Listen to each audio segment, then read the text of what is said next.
Hi, it's Jasmin. You know, that girl who did you know what way before the internet ever existed. Join me and my special guest every week as we talk about anything and everything because nothing is too taboo. So punch your ticket and get on board the Krazy Train with me, Jasmin St. All aboard!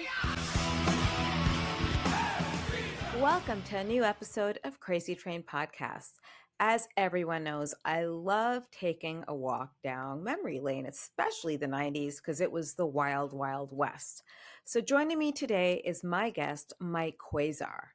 Join the ride and see where it goes. Holy flashback to the 90s. I can't believe I finally am able to catch up with Mike Quasar. Is it Quasar or Quasar? Did I ever get it right? Quasar sounds more important, but it's Quasar. It's actually McCormick. That's probably what you knew me as back then, because that's my real name. But I had to pick a cool porn name. Somehow I picked that, but that's one of many mistakes I've made over the years. What would you say the first mistake was? Was it working for John Bowen? That was a big mistake. Although I will say, if you want to give any backstory about who John Bowen is, but I actually learned a lot, good and bad, working for that man. Who's I understand he has now left the earth. It's probably a better thing. Yeah, they lost his ashes actually. So which is another really wild story. Of course, this only happens in the Jasmin circle, these weird things like this. I think I'm drawn to somehow. But why did you even get started with adult films? Because you were always one of the more normal people that I met in the business. Well, it was an accident. It wasn't something I sought out, which is probably why I tend to sort of mistrust some people that like want to get into porn, because I always question their motivations, you know. But I just happened upon it. I was out in LA from Canada, as you may remember, to be a huge rock star, and that didn't work out. Obviously, or you'd be advertising this like rock star Mike Quasar. Only then I'd be going by my real name, because I wouldn't want a pseudonym for if I was a rock star. Anyway, that didn't work out, and I didn't have any formal education of any kind, and I had an authority complex. I didn't like to have people telling me what to do per se, and I was already in porn, sort of like, I don't know, 1 foot in, 1 foot out. And it was ironically kind of right around the time I started working for John T. Bone, AKA John Bowen, that people started to like call me and be like, hey, I hear you're a good camera guy. I hear you can write scripts. I hear you can do this. I'm like, I can? Yes, I can. Exactly. Yes, I can do that. I can do all those things. And then I just sort of faked my way through that until I guess I got good at it. Which, it's not hard to get good at porn. It's not that challenging of a, it's not like learning how to sew or something, So I mean, it wasn't that challenging, but anyway, it just ended up being a thing that I ended up doing for my entire adult life somehow. So that's how that started, though. And yet here we are 25 years later, and you have that's why you had the long hair back then, because you were in a band. What were you playing? I was a drummer. I mean, I still am, but I was doing it for the intention of succeeding at it at one time. Now it's for fun. So do you have your own production company? Yeah, I mean, I have my own. I mean, I have my own production company, but I'm at the mercy of people that want me to shoot movies for them. It's not like I run my own global porn empire. I never got that ambitious about it. I guess because I always figured I'd only be doing it for a little while, and then I'd move on. And the next thing I'm moving on to, I think, is probably death. So, that's, again, I've made some poor choices, but, what are you going to do? Yeah, I guess we all have to die at some point, right? Sure. So, some sooner than others. John T. Bone, he left us some time ago. So there you go. Yeah, that was an unreal story. Like, someone told me about it from AVN. Someone tweeted it at me. So they found out he died in jail, which really wasn't surprising at that point. Like, why was he in jail? These people are always in and out of jail. By the way, did you ever get busted on a set before? Did you ever get arrested? No, I never got arrested, but I was on, many shoots that got shut down just for not having a film permit. You know, it was a thing, especially in the '90s. The cops, I guess, had nothing better to do than scout out porn shoots and come by. And of course, they want to come in and check everybody's ID because half the people in porn probably have outstanding warrants. So that was an efficient way for them to do that. And but no, I never actually got arrested for anything to do with the industry or anything at all, but specifically the industry. See, I'm jealous. I get jealous because I hear stories about sets that got busted, and I never was on any of those. Yeah. Um, Well, I mean, I feel like I it's not missed out terribly on some dramatic. kind of excitement. No, it's the police coming to the door, and somebody opens the door. I remember on one occasion it was me that opened the door because I was the PA or something, and I'm like, "Can I help you guys?" Yeah, can we see your film permit? I'm like, "Hold on, I'll go get the producer." And then as I walked away, they would just walk in, and then everybody would just shut down everything. There was another time I was shooting. I'll never forget. I was shooting Tegan Presley and Derek Hay on a staircase right inside the front door of this house in Encino. She was wearing roller skates for some reason, not sure why. Anyway, people came in the front door and they just sort of walked right through. And I thought, well, okay, they must live here or they must know the owner or something. And then a couple of minutes go by. Then they walk back into the room I was in and they have their badges out now. And then I'm like, oh, okay. Yeah, you guys are the police. But they didn't knock or anything. They just walked in. And apparently you can't do that. So, and they were there not because of the porn shoot. Ironically, they were there because the guy that owned the house was having like these crazy like rave parties every weekend, and there was all kinds of complaints from the neighbors, and there was drugs and guns and all. And I'm like just shooting porn there during the day. I have no idea any of this goes on, and then the cops are asking me questions about the. I'm like, I don't fucking know the guy. I booked the house through an agent. I don't know anything about it. And of course, they want to run your ID and make sure you're not a felon, and I'm not. And then they left, and that was it. That was the last time I was probably busted and that was over 20 years ago. So You're like the most innocent person who is in that business. I could say that much, especially for like a camera guy. Because those people that hold the lights and stuff, aside from you and like maybe two other people, were very unsavory individuals with like gang tattoos and shit. It's like, where do you find these people, man? Like, did they go fire them from the county jail or what? well, I mean, here's a funny thing. So one of my best friends who still works with me today, whose name is Sean, and I don't know if you might remember him from back in the day, but he was one of those unsavory guys, right? So he grew up sort of like his family was in the business. His cousin is TT Boy. I don't know if you remember TT Boy. His dad was in the business. His other cousin, anyway, long lineage of pornographers. And he was in a gang. He's, this Puerto Rican dude. He's scary as fuck. I remember back in the 90s, I used to think this guy was terrifying. But now he's almost 50 and he's a dad and, he's got a completely different life. So I think a lot of the people that were genuinely evil sort of got phased out, and the people that are left are the people that are left, from that era. And there's not many, sort of a new breed of pornographer now. But there's a handful of rollovers from the old era to the new era, which I would be one of them, I guess. One of the more talented ones. What are your thoughts on the state of the business these days versus back then? I just thought we had a lot more fun then, and we were allowed to get away with way more in the 90s.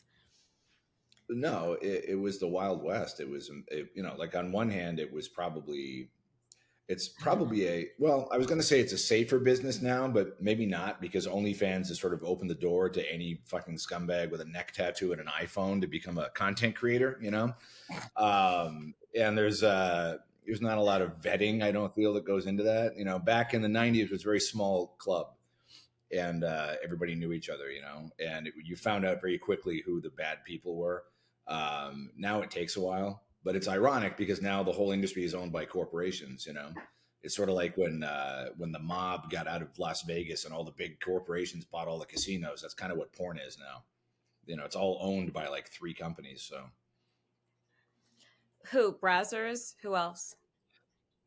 Brazzers is their parent company, MindGeek, which is now known as ALO, and Gamma, and Vixen Media Group. Those are the three big players. And there's other companies, but those they control probably 80% of the business now. What would you say is your wildest shoot or your top three wildest shoots of the 90s that you were on? If you had to pick like 3 to 5, like what would you say they were and why? People always want to hear these stories. I don't know why, but The this is a great question because the wildest scene I ever shot in my entire life had you in it. And you remember? what? It was you. It was a Okay. scene for What John. was this? It was called Blow It Out Your Ass. Remember that scene or that movie? You were outfitted with some contraption that had a butt plug with a gas line, but it was hidden. They wired it so it was under your body or something. And then somebody came and lit it, and then this 12-foot flame shot out of your ass. And then these two radio guys, they used to be known as the regular guys back in the 90s. Larry Wax was one of them. I forget who the other guy's name was. And then they came in with marshmallows on sticks, and they did that while fire was shooting out of your ass. That was absolutely the craziest thing I ever shot. And I remember thinking at the time, this is dangerous and absolutely not legal. But, you know, it was the 90s. Oh, that wasn't legal? So if you remember that, that's well, I think you probably had to have like a fire marshal on set or some sort of like precaution, or you know, just as a an OSHA thing. You know, like I don't think you're supposed to light someone's rectum on fire in a warehouse. Probably, I don't know, but maybe the laws have changed. But it seems a little illegal to me. That's like the whole fun of this whole thing. I totally forgot about the regular guys with their marshmallows. I just remember being in the middle of this circus shit show for the moment, and I'm more concerned about my hair. You know, it's like, is my hair going to catch on fire or is it going to be fine? That's like all I gave a shit about that day. And also getting home to get my nails done. Who would you think would be? Yeah, so that was one of your wildest scenes. Could you pick another one from any of the other shoots? The I guess it was 2000 technically, but it would have been the World's Biggest Gangbang 3, which was the sequel to the World's Biggest Gangbang 2, which featured this girl Jasmin St. Um, the World's Biggest Gangbang 3 starred Houston, and it was like 180 people. And they said it was 500, but it was actually 180. But still, 180 dudes is a lot of dudes to be standing around jerking off, waiting for their 30 seconds to shine, you know? So that was a surreal moment where that may have been where my alcoholism started, quite honestly. But Well, wait, do those are you the still top two. drink? No, I quit like almost 2 years ago. I had to stop.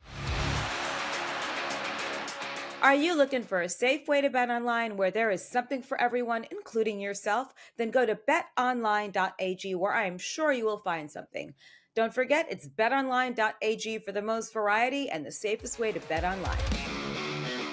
So, do you stay in touch with any of the directors from that era? For some reason, I thought you were friends with like Matt and like Mark Zane or something. I know. No, I knew Matt only because he was sort of an apprentice of John Bowen.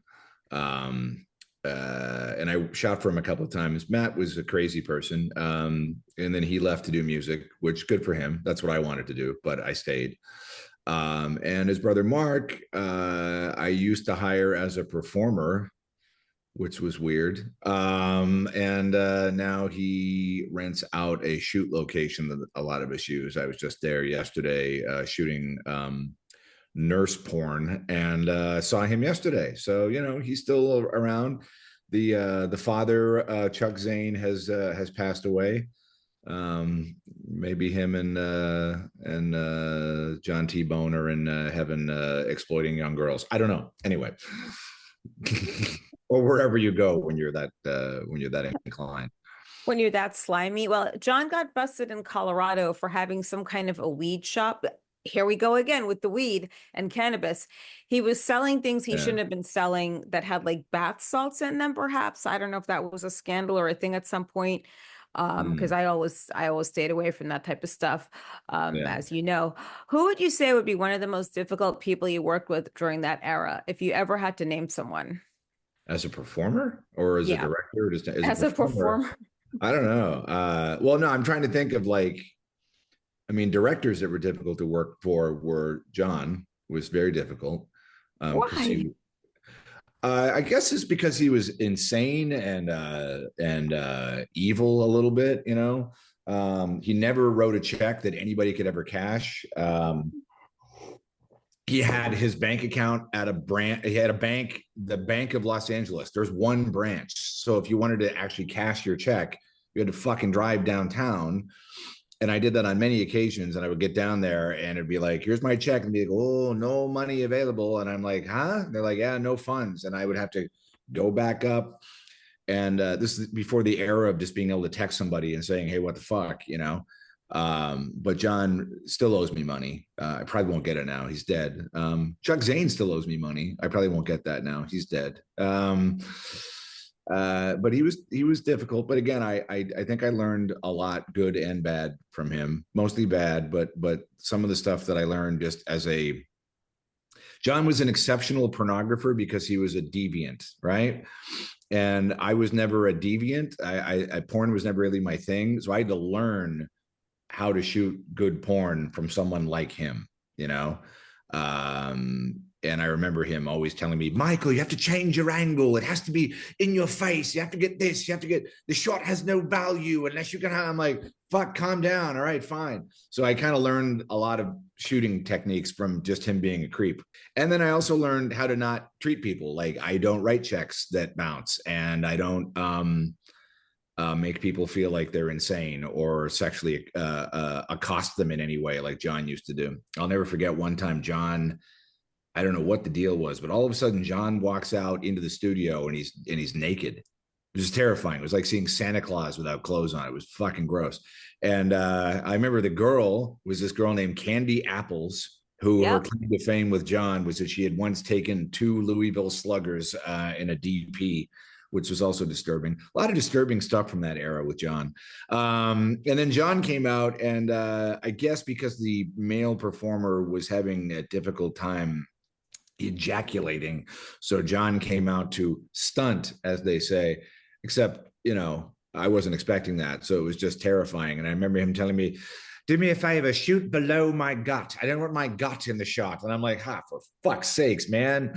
It was just gross. And that studio he shot in was fucking gross. And it was in a gross part of town. And yeah, everything about it was gross. But talent, performers, I don't remember anybody being terribly difficult as far as males or females. Everybody, I think, was, pretty cool, I think. I mean, it was, a little bit transient. There's a lot of people that maybe were only around for a couple of years and then moved on. And there's not a lot of big stars from that era that are left, obviously. So but for the most part, I think it felt like we were all kind of in this weird sort of outlaw club. And so I think there was some sort of mutual understanding that we were all sort of outcasts and no one should really inflate themselves too much when you're in that environment.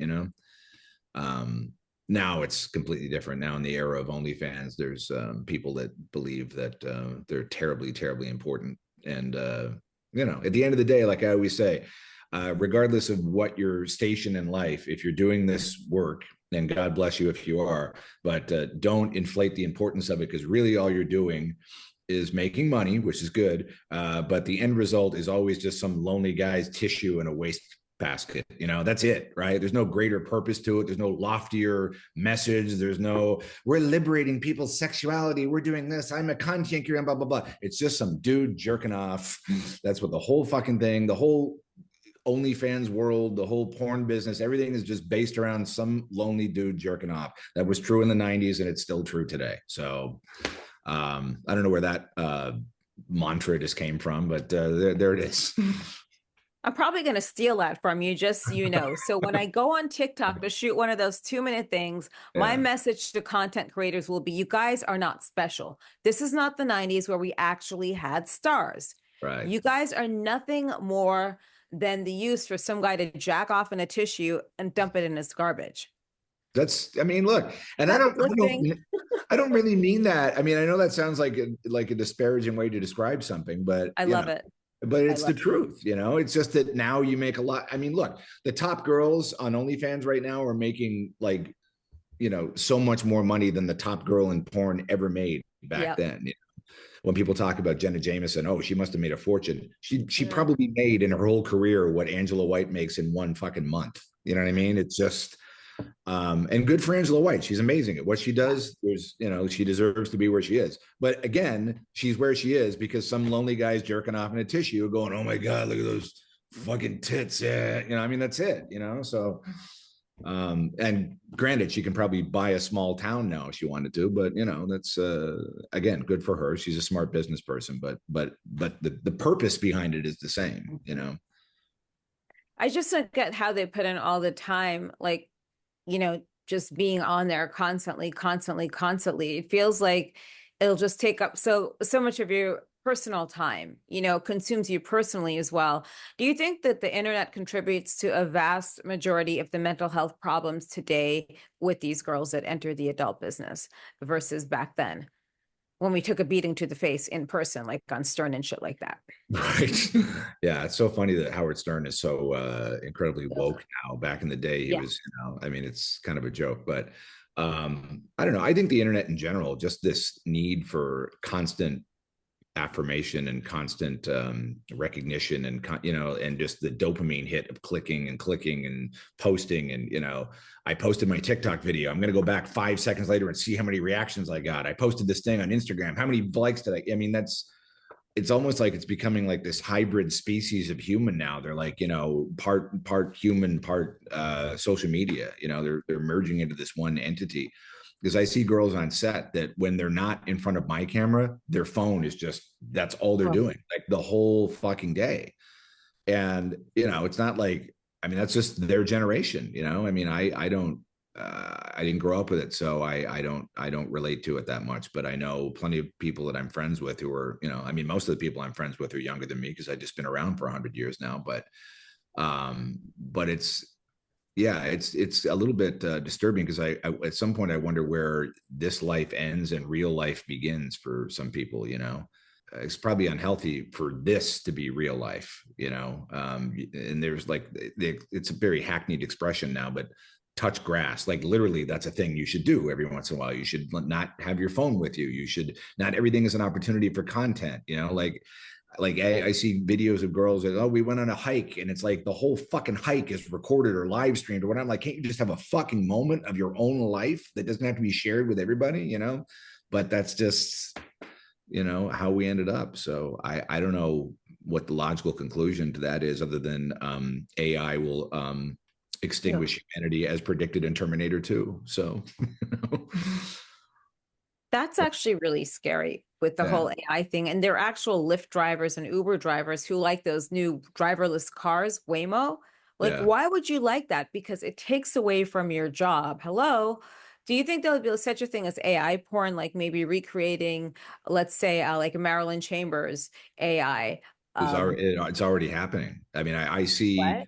I see these videos that people post from like the classic era of porn, like the 70s and 80s, and they're completely cleaned up I mean, not like cleaned up like in post, like we just went in Uh-huh. and like these are AI generated recreations of that stuff. And I think within 3 to 5 years, I don't know that there'll be a need for real people anymore, and the porn stars of the future may not really exist.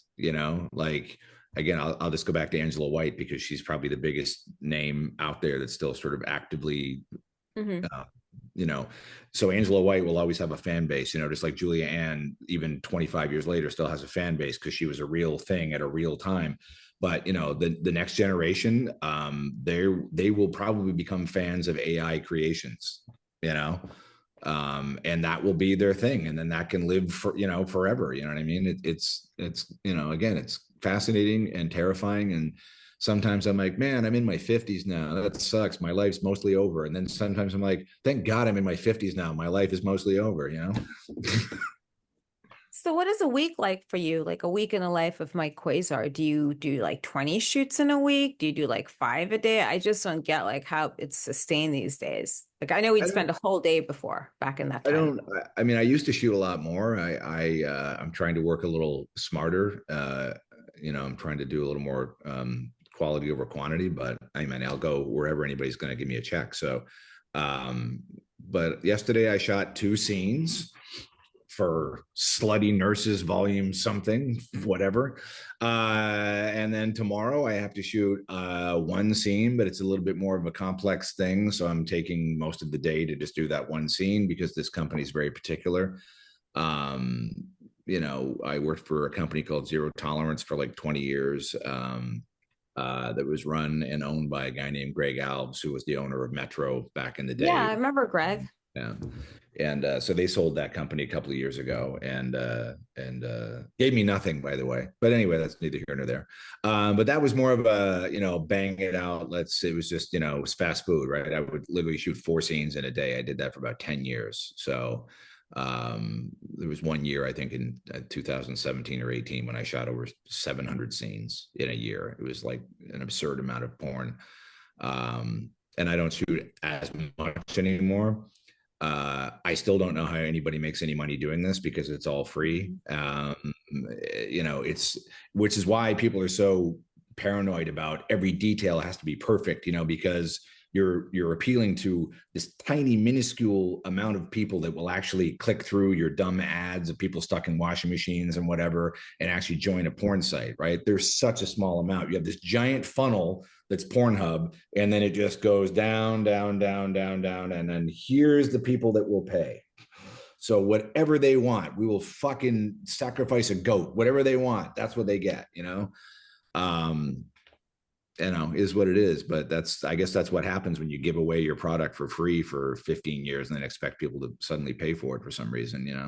It's like if every Mercedes Benz was free for the last 10 years and all of a sudden it's like, but this one we want you to pay for. It's like, where the fuck could I do that for? I'll just go to the Mercedes Benz hub and I'll pick out a GL, you know what I mean? It's like, I don't understand it, but there's a strategy behind it apparently, but the big corporations make money coming and going regardless. So, but I'm still just an unfortunate cog in a wheel that I still quite don't understand.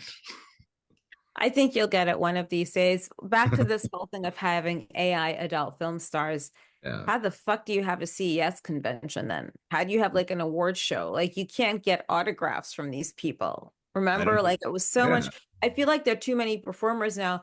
Dominique Simone went to the last ABN show. She had to wait 3 hours and they stuck her to the end of the line. She was definitely the best dressed there, obviously, because she's from that era and she gets right, it. Like right. we all get that. Yeah. And they're like, no, you got to wait. There is like a category for almost everything. I couldn't believe it. Well, I mean that's what they do. I mean, they every year the categories expand into. I mean, look, the industry changes a little bit every year, but they really just want to include as many people as possible so that they create the illusion that everybody has a chance. So everybody's going to go. Oh, I might win. I'm nominated for best girl with fair skin in a mini skirt that stood in front of like the niches are getting so small that it's like, everybody's nominated for everything, like this is probably going to be nominated for best Zoom call. I don't know. I mean, it's, you know what I mean? It's like, and the nominees for best podcast, it started on Riverside and had to migrate to Zoom due to delay issues goes to, I mean, that'll be a category. But the actual convention itself is tiny now because there's nobody's exhibiting. The last time I went was a couple of years ago, and it was like night and day to what it used to be like. So I just don't think in 5 years it's going to matter. I don't think awards are going to matter. I don't think AVN is going to matter. I don't think anything's going to. I could be wrong. I mean, I hope I am, but I mean, I really hope I am because I don't have enough money to retire. So we'll see how that goes. Well, what do you think you'd be doing if you weren't doing this to pay bills? Not the music, which something else. I have no idea. I've been doing this since I was 20 years old. So Yeah. I never really did anything else. So it's a strange thing, it's a strange thing to be a part of an industry for so long that you don't really feel like a part of, like, it's not like my passion or anything, but it is all I know, and so it's, I don't know. It's just, that's a good question. I have no fucking idea what else I'd be doing, I didn't have a lot of ambitions beyond music. And then, so this just seems like, it's like, this is a great way for a pretty uneducated, lazy person to make some decent money. That's what I've been doing for the last 30 years. You could play lotto. The lotto is, yeah, I always say, that's because I grew up a very white trash family. I'm like, my family would spend any extra money they had on fucking psychic readings and lottery tickets, man. That is the investment strategy of the poor. You know what I mean? What, like Trailer Park Boys from Canada? Oh, That was for just what sure. that Yeah, was. for Yeah. sure. Is it, See, you never struck me as like white trash. You think of white trash, you think of like mullets, um, what is it? Well, PBR, stuff like that. yeah, yeah. No, I don't know. Look, I mean, look, it's not like I grew up, in the woods. I mean, I lived in a city and stuff. It's just, we didn't have a lot of money. And, I mean, to put it this way, I'm the most successful person in my family. All right. So however you want to take that statement, that's, but that's about where it is. So.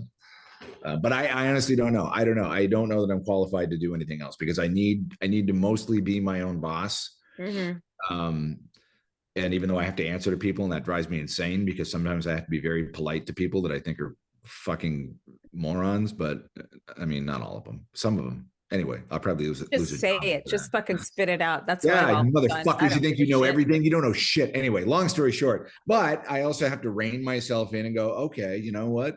I am grateful to still be given the opportunity to make money doing this job. I have to do that. It's also part of my sobriety journey that I have to try and be grateful for things, right? Because if it wasn't this, maybe what would I be doing? Like if the phone stopped ringing tomorrow, I'd have to go down the street to Trader Joe's and be like, hey, you need to bag some organic stuff? Or I don't know what the fuck I would do. I have no idea. You know, Uber. Tom I, Byron ended up doing Uber. I know he did that for a long time. And Tom Byron, man. I'm friends with him on Facebook. I always liked him. Everybody always used to think I was him. Yeah. All throughout the 90s, before the internet, people would stop me at the grocery store, be like, Tommy, what's up, man? I'm like, nah, I just looked like him. I mean, he's a little bit older than me, not a whole lot, but yeah, I know he did the Uber thing for a while. And, my car's a lease. If I did Uber, it would cost me more money to do the job than I'd be actually bringing in. So, that's probably not an option. Yeah, I don't know. Los Angeles has a very thriving homeless population I could join. I think they even give you subsidies for that, so that's an option. Yeah, or you could just jump on over through the border, pretend you don't speak English, and you could do that too if you'd like, and just get like a $5,000 prepaid card. You can get a home loan, Oh and yeah, as long yeah. as you don't have to pay it back, but you cannot leave the state of California. You have to stay here, and That's a then if you prisoner. leave, then you got to pay it back. Yeah, I know. That's what Newsom likes to do. He likes to create prisoners out of his residents. That's a whole other conversation. Though I know I get those conversations every Monday night. I get into it with people in the street here. I'm in Santa Monica. I'm in like the most woke fucking area. I just want to seriously, like, Yeah, I can't. you can only imagine. You're just way nicer than I am. I can't believe how like zen you just sounded. Oh, I'm just grateful for them that I have this work. I'm grateful. Well, look, I Okay. mean, here's the thing, right? Part of me is bitter, resentful, angry. Like those are all things I also am, right? But I'm just trying to not have those be my dominant emotion. I don't want that to be my dominant state of mind because it turned me into an alcoholic for most of my life. So there's people worse off than me, and I don't have a bad life. I mean, it's a little stressful because I have an ex-wife that cost me a lot of money, and California just in and of itself is very expensive. And but what are you going to do? But when it comes to political things too, it's like I can't. I mean, I could go down the rabbit hole of politics and things that drive me insane. But I just at the end of the day, all it does is make me angry. I can't fathom anybody living in California that thinks Gavin Newsom is doing a good job. It blows my mind that anybody could think. They have to only be thinking with their ideology, not with reality, because there's no evidence of him doing a good job anywhere in the state.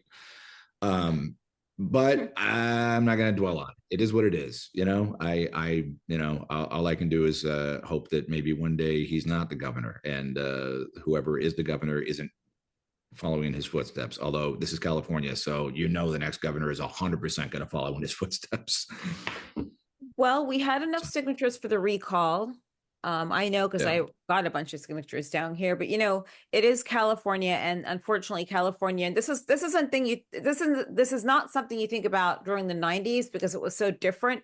But California wrote the handbook on progressive ideals and progressiveness Mm-hmm. in general that other states try to latch onto.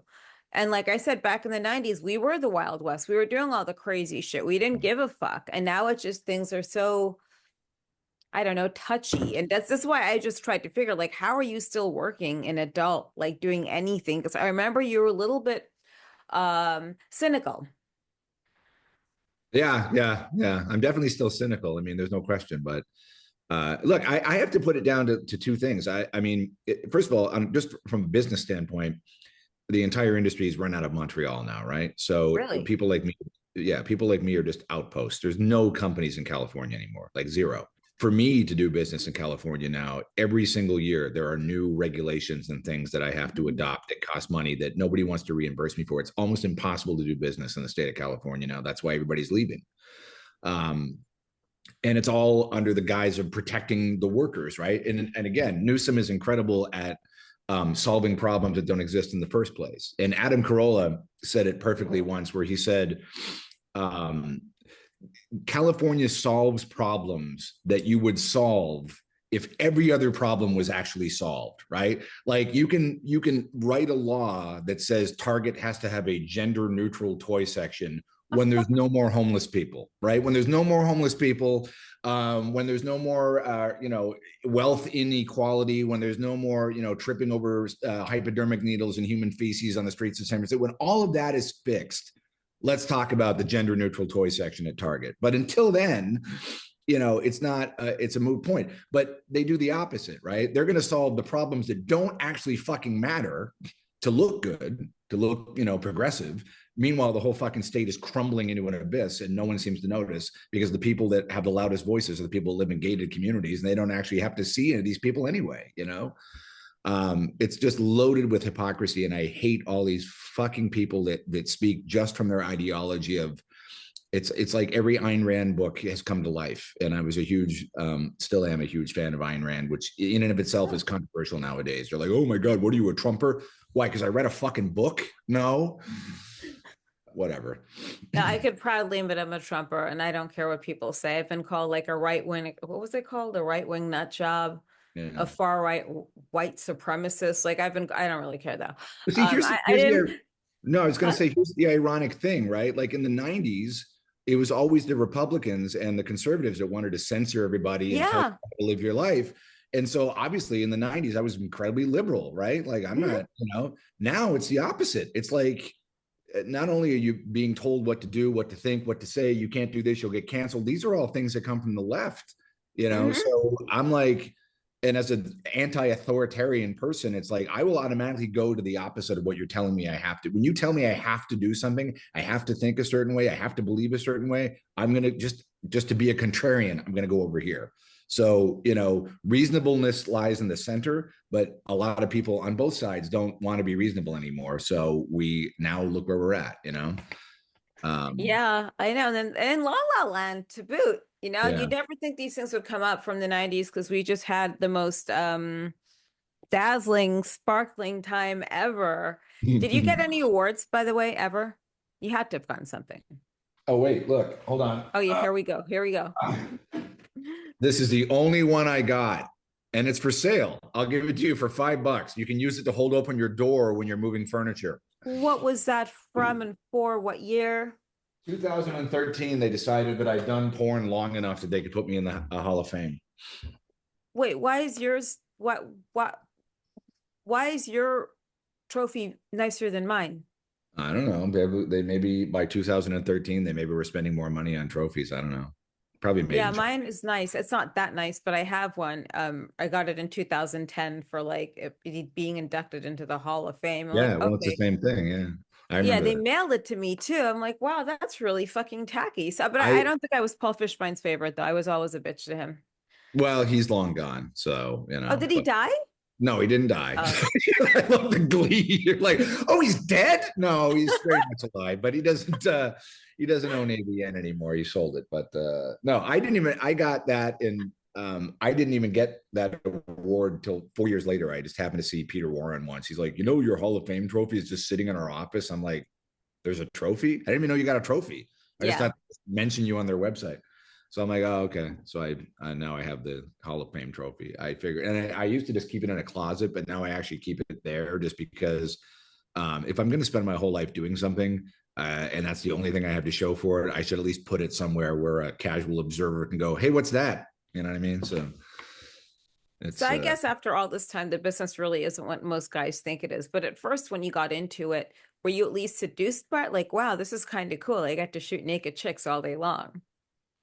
no, no. Okay. Like maybe the first week. I remember you won't remember this at all, and I'm not suggesting that you were even willing to do this, but I remember Okay. on my 20 it was either my 27th birthday or my 28th birthday. I remember being at John's studio, Oh God. and it was my birthday, and I remember John walked into the room. You were there, and John said, Jasmin, it's Michael's birthday. I want you to give him a blowjob. And I went, no, no, no, no. Well, it's fine. No, it's fine. No, really, I'm good. I'll just be over here waiting for you to, you know what I mean? So, not that, and the only reason I bring that up is because it's sort of indicative of my mindset, which is just like, sure, that'd be great, but it's fine. Really, you know what I mean? Like it wasn't a thing where I'm like, oh my god, I can't believe I'm working around all these hot He was chicks. fucking with you. He was Oh no, totally it's fucking with you. 100%. But John also used to always say, Michael, these girls will do whatever you ask. All you have to do, like, look at me. I'm an old fat man and I can fuck whoever. I'm just like,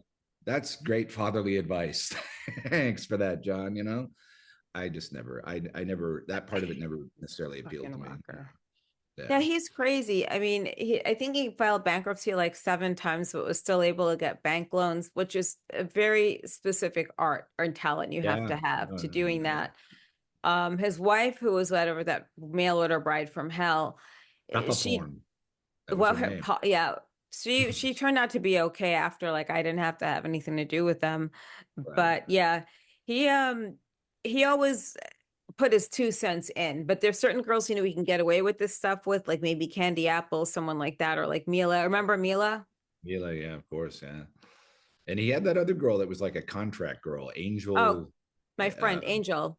yeah, she was really So she pretty. ended up marrying Jason Hervey. Who's Jason Hervey? Remember the Wonder Years, the older Oh my brother? God, really? Okay. Yeah. Wow. So Okay. he tried to erase everything on her, like getting this taken down, that. It's like, dude, it's not going away. It's like Right. you knew what you got into. Like, what's the problem? Right. So Right. then she tried to like get away from all of it. It's like you have 40 triple D tits. Yeah.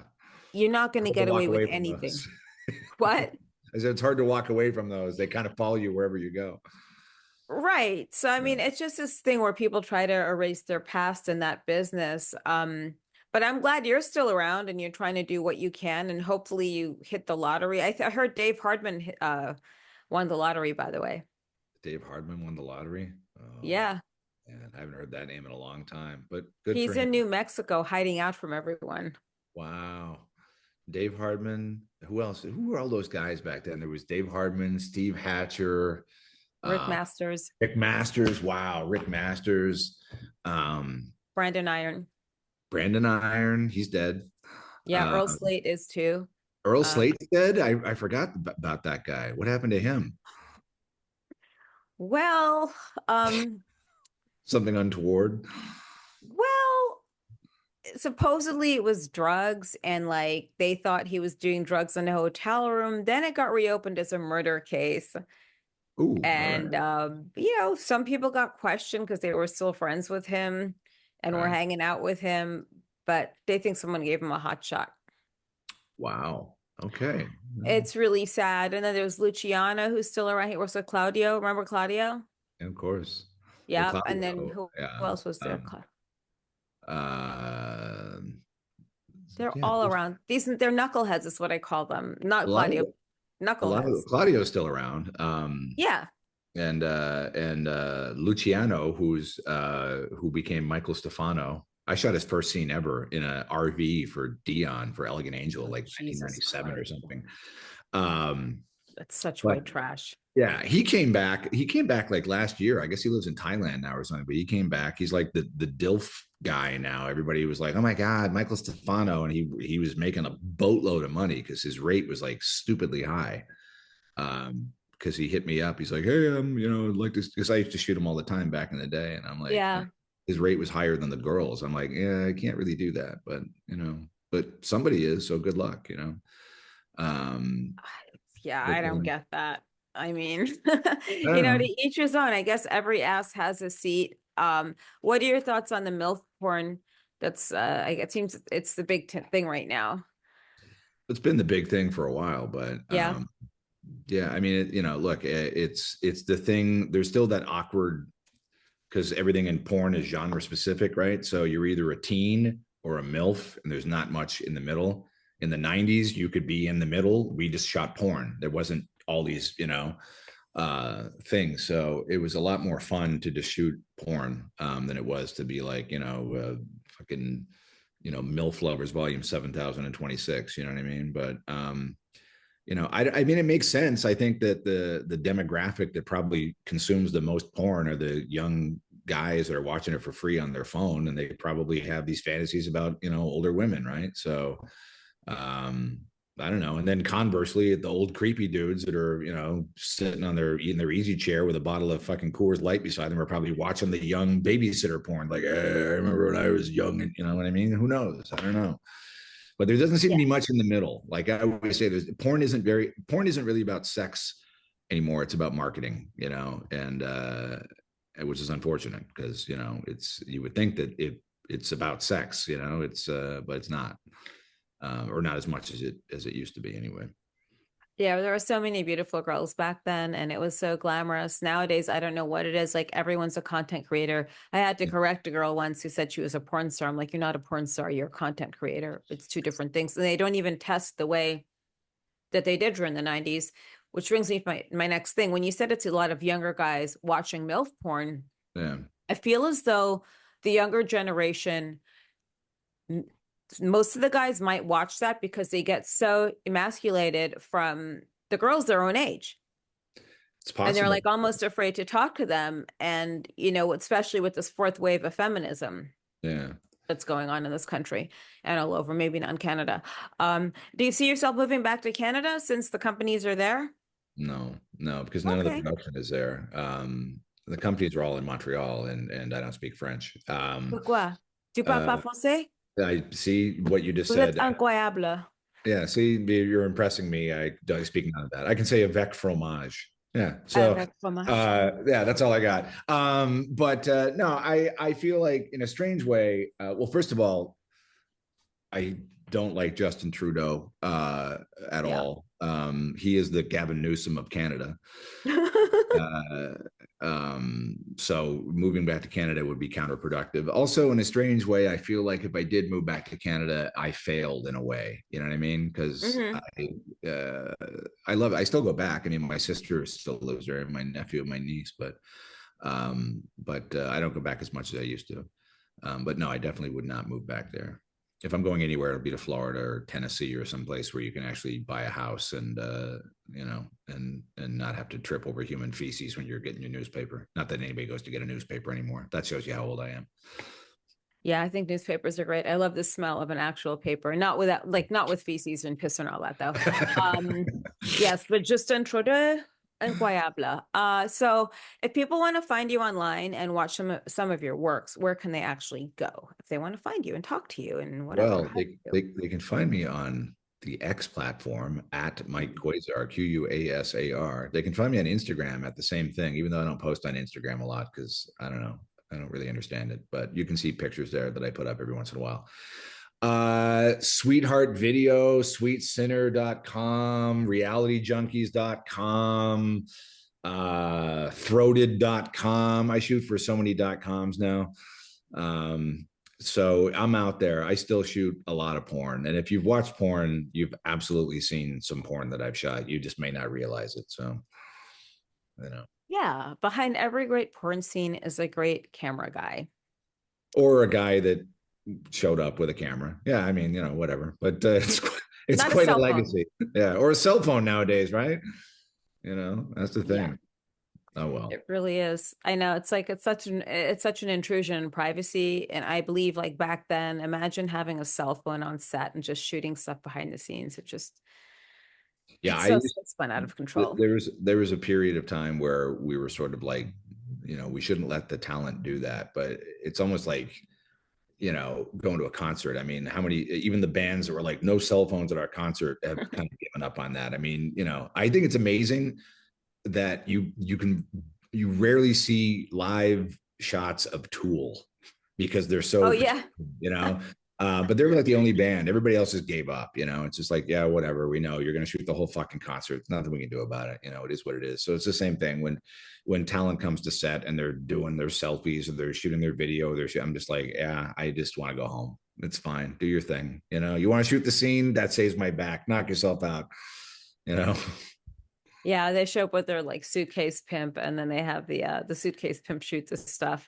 Even if that's a thing anymore, I have no idea. I suppose it is. It's been a thing since like the 80s and so forth. Well, it's that's been a thing from time immemorial. There's always going to be there's always going to be. I mean, look, in some cases they're genuinely partners. I can respect that. In other cases, it's a very uneven dynamic, just like it was back in the '90s. And I'll never forget way back in 1992. I remember being on set, and you remember a girl named Sunset Thomas back in the '90s. Sunset and her suitcase pimp was a guy named Zach Zach, Thomas. Yep. yes.